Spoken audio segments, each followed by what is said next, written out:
So this is just an instructional video on how to install a side vent screen with our new side vent sliders.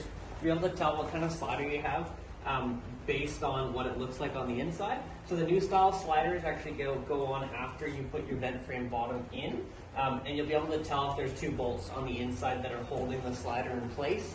If you have an old style slider, it'll actually slide onto the bar from the outside, and you'll be able to see the inside of the bar in this cavity here, okay? The biggest difference with these new screens compared to the old ones is that if you have a new style slider with a new style screen, there won't be a flange that's bent here. So if you have a screen sent out that has a bent flange, that'll be for the old style one as opposed to the new style one.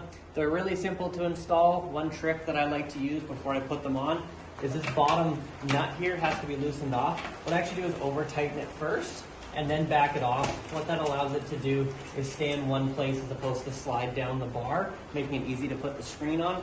All you're gonna do is, you can tell the top and the bottom of the screen based on where the holes are. The bottom will have a knockout in it.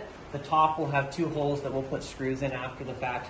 Okay, so you're gonna line this bottom knockout out with the bottom bolt. Okay, it just slips on there. You're gonna center it, and then we're gonna tighten up this bottom nut, like so. Okay, and then what we're gonna do is just adjust the screen to make sure that it's centered on the face. Your kit should come with two self-tapping screws, and they're gonna go just in the holes on the top. You just zoom in here, Brenton.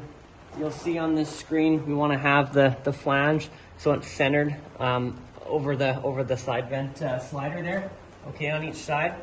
So that looks good there. And then all we're gonna do is just take your self-tapping screw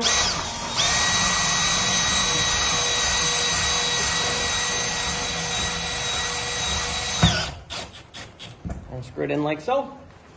And that's how you install a side vent screen for a new style slider.